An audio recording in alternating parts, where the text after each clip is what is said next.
7:11 de la mañana, luego de esta cadena nacional de radio y televisión, nosotros retomamos entrevista con el constituyente Jesús Faría, ahora apurando el tiempo porque lamentablemente ya se nos ha hecho corto por obligación. Dejábamos pendiente antes de la cadena y la pausa, constituyente, sobre la crisis humanitaria en Venezuela. ¿En qué está dispuesto a ceder el gobierno venezolano, la delegación oficialista que participa en República Dominicana en estos diálogos? Sí, tú planteabas lo de la ayuda humanitaria y lo de la Asamblea Nacional. El discursito de la ayuda humanitaria es hipócrita y perverso realmente, Gabriel. Bastó con que el Departamento de Estado el año pasado planteara la posibilidad de intervenir directamente en los asuntos internos de nuestro país en un escenario de crisis humanitaria. Bastó ese anuncio para que la oposición se volcara de manera masiva a insistir con el tema de la ayuda humanitaria. Esto no hace sino corroborar la tesis que nosotros hemos venido denunciando, el hecho más que la tesis. La oposición se ha convertido en un instrumento al servicio del Departamento de Estado y el gobierno estadounidense, un vocero de sus políticas. Y lo perverso de esto es que con la bandera de la ayuda humanitaria, el gobierno de los Estados Unidos, en las diferentes épocas y en los diferentes continentes, ha tumbado gobiernos, ha generado guerras civiles, ha provocado catástrofes sociales, ha generado crisis políticas. Entonces nosotros nos preguntamos cómo una fuerza política con una supuesta identidad nacional, que supuestamente tiene un arraigo en un escenario nacional, puede levantar la bandera de la intervención, porque eso es, de eso se trata. La ayuda humanitaria no es sino una fachada que utilizan las grandes potencias, en este caso el gobierno de los Estados Unidos, para intervenir de la manera más descarada y en función de los intereses que se convierten en antagónicos con los anhelos y las esperanzas de cualquier pueblo. Por esa parte nosotros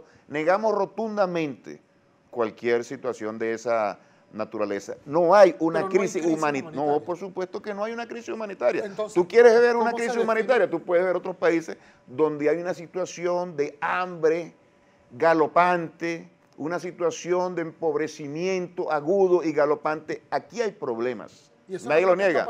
Aquí hay problemas, nadie lo niega. Aquí ha aumentado la pobreza, es difícil el acceso a alimentos, aquí no hay una situación de crisis humanitaria. Aquí vino un representante de la Organización de las Naciones Unidas y verificó qué es lo que está sucediendo acá. Y nosotros lo acompañamos y lo acompañaron también personas de la oposición. Y su análisis y su presentación fue que no hay una crisis humanitaria. Una crisis humanitaria, una situación aguda, exasperante, inaguantable, asfixiante, que se caracteriza por el hambre, que se caracteriza por las muertes, que se caracteriza por situaciones en las cuales la población no tiene absolutamente ninguna ayuda para solventar su situación. Ahora, yo quiero que tú me digas si eso existe en este país. Aquí hay problemas que nosotros no negamos y sobre todo que estamos enfrentando. Pero ¿y qué va a hacer el gobierno entonces? Un momentico para culminar. Bueno, a eso iba, para culminar la pregunta. La respuesta. Ahora, a nosotros se nos dice que tenemos que recurrir a la ayuda humanitaria. Ahora nosotros decimos, ¿y por qué nosotros tenemos que recurrir a una ayuda humanitaria cuando aquí lo que está planteado, y no solamente planteado, sino que se está ejecutando es un bloqueo financiero y comercial en contra del país? Los Estados Unidos son los principales promotores del tema de la ayuda humanitaria con el propósito que acabo de mencionar. Nosotros le decimos a ellos, permitan que el país pueda desarrollar sus relaciones financieras, sus relaciones comerciales de una manera fluida, de una manera normal, para poder importar, para poder abastecer con insumos a la industria nacional y poder comprar libremente los medicamentos fuera del país. Esa no sería la solución a los problemas. Nosotros no estamos pidiendo nada que nos regalen, ni que nos den, ni que nos vengan a ayudar y soportar de ninguna naturaleza. Solo lo que queremos es que permitan que el país pueda actuar de una manera normal, sin ningún tipo de obstáculos, sin ningún tipo de bloqueo. Y nosotros le preguntamos a la oposición, de la manera más hipócrita y descarada, va a ser un llamado a la ayuda humanitaria cuando ellos se han dedicado acá no solamente a avalar y a promover todos los instrumentos de desestabilización económica? Vamos a poner Dollar Today. Dollar Today es prácticamente una bomba que estalla todos los días en los bolsillos, en los presupuestos de la familia venezolana. ¿Quién está detrás de Dollar Today? ¿Es una simple página de internet? Por supuesto que no, es un instrumento que tiene un apoyo financiero, político, externo, nacional, muy importante. ¿Y quién lo avala? No lo avalan los políticos de la oposición, no lo avalan los grandes sectores económicos que son el soporte económico de la oposición. No, no es una fuente y casi inagotable e igualmente perversa de la especulación que está haciendo estragos en la población. Pero el gobierno ha dicho en varias oportunidades, si me permite, discurso, constituyente, porque es que el tiempo... Hay un discurso absolutamente hipócrita. Ok, si me permite preguntarle. Yo te estoy contestando, porque es un tema muy delicado que tiene que ver con... Yo sé que tú tienes un conjunto de preguntas, pero este es un tema de absoluta importancia porque tiene que ver con la soberanía. Usted habló de Dollar Today, y tiene que ver con la... Y te lo voy a responder, con la cotidianidad de nuestro pueblo. Y para finalizar la pregunta, ahí está el presidente de Colombia, que está diciendo que por qué nosotros no aceptamos su ayuda humanitaria. ¿Tú crees que el presidente de Colombia va a destinar recursos a una supuesta ayuda humanitaria cuando allá existen niveles de pobreza, existen niveles de desempleo, hay una migración de décadas que se viene desarrollando precisamente por el agobio social a la que son sometidos los compatriotas colombianos? Es un país que se ha convertido en una colonia de los Estados Unidos con 7 bases militares. ¿Tú crees que ese señor realmente expresa lo que siente un pueblo o lo que puede sentir como persona? Es un títere de los Estados Unidos con incapacidad absoluta. Es necesario que le haga, por favor, otras preguntas. Bueno, pero hazla, pero es que estamos discutiendo diferentes temas. Cuando usted habla del Dollar Today, por ejemplo, el gobierno en varias oportunidades a lo largo de los últimos años ha dicho que en pocos meses derrota el dólar paralelo, derrota Dollar Today, y esto no se ha concretado, que ha fallado. Se han hecho experimentos, por ejemplo, con Cadivi, Sidmed y con Simadi, etcétera, etcétera, y a juzgar por los propios resultados que aduce el gobierno, no ha dado los resultados que el gobierno ha ofrecido. Se habló en una oportunidad de la unificación cambiaria, eso no se dio, se mantiene. Tú preguntas qué ha hecho el gobierno, pero yo jamás he visto aquí, en este programa, Gabriel, que se haya dicho algo, se haya objetado o se haya criticado la figura de Dollar Today. Y yo sé que hay dos partes del problema. ¿Quién promueve Dollar Today y qué hace el gobierno para impedir que eso genere las consecuencias? Entonces yo pienso que debería haber un equilibrio. Y aquí tenemos una enorme responsabilidad, una responsabilidad compartida. Los políticos, los medios de comunicación, todos los que tienen que ver con la opinión pública. Porque no puede ser que se justifique o se omita una situación tan delicada como la que se está dando en el país. Nosotros hemos dicho, hay una situación de guerra económica, se está arreciando en contra del país. Una de las lanzas fundamentales de ese bombardeo en contra de la población venezolana es Dollar Today, porque aumenta Dollar Today y la economía se acopla a ese aumento y se desata una especulación realmente increíble, agobia, asfixia a la población venezolana. Yo quisiera que los medios de comunicación y los políticos de la oposición realmente hicieran causa común con el pueblo venezolano, ni siquiera con el gobierno, con el pueblo venezolano, para tratar de contribuir a erradicar sus consecuencias, a impedir que la especulación galope. Aquí hay gente que no tiene nada que ver con Dollar Today, ni con su compra, ni con su precio, ni absolutamente nada. Y sin embargo se pega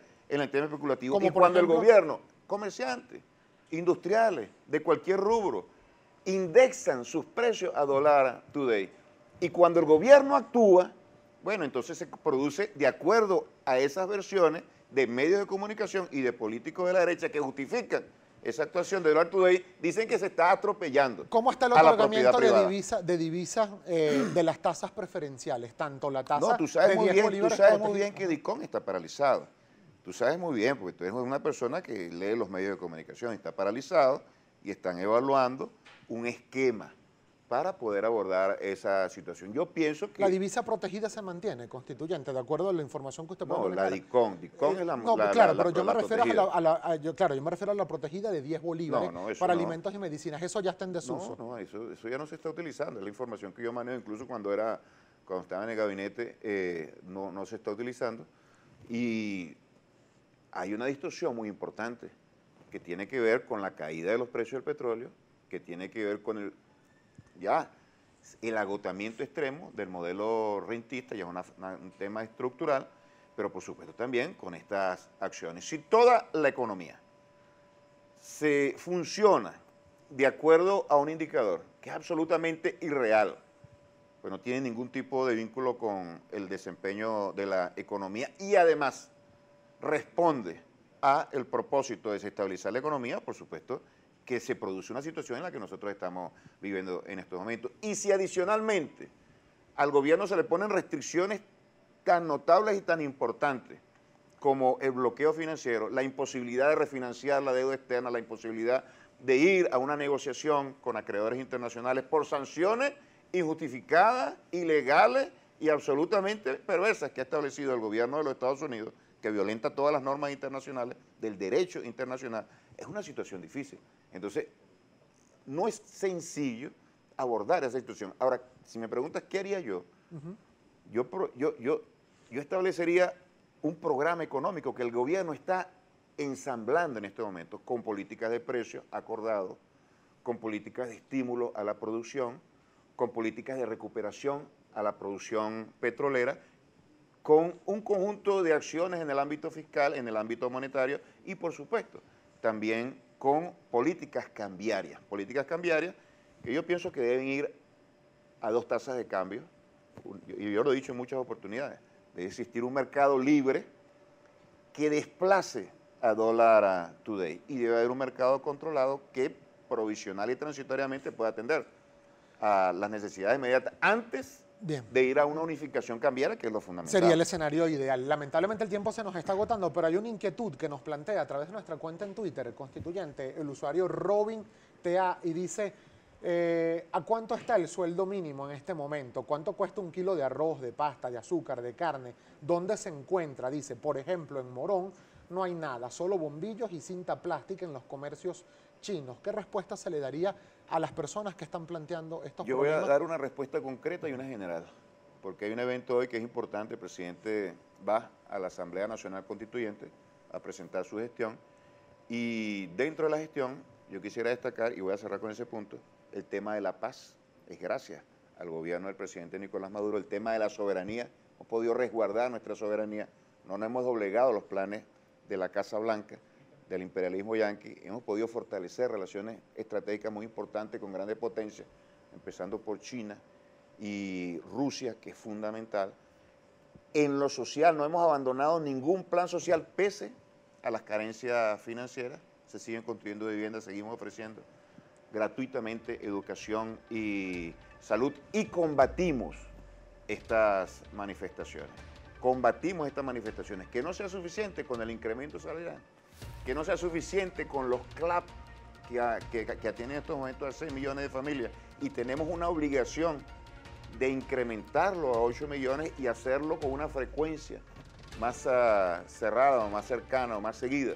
Eso es correcto, pero son aspectos que nosotros venimos atendiendo. Hay una situación de desabastecimiento en el mes de enero, que es típico de todos los años, pero mucho más agudo en este año, por los bajos niveles de inversión, por los bajos niveles de inventario, y todos sabemos que diciembre, la segunda mitad, es muerta, y al comienzo de enero también está parada la producción. Nosotros estimamos que esta situación de desabastecimiento se va a ir mejorando en el transcurso del año, y lo que queremos advertir es que no vamos a permitir que las manifestaciones de estímulos a saqueo que están siendo canalizados por factores que vienen desestabilizando el país, eso no lo vamos a permitir. Pero efectivamente hay una situación delicada que el gobierno no deja de atender, y eso es uno de los grandes logros de este proceso revolucionario. Con todas estas limitaciones, Gabriel, para finalizar la idea, con todas estas limitaciones, obtuvimos 3 grandes victorias electorales que siempre son un indicador acerca de cómo está el gobierno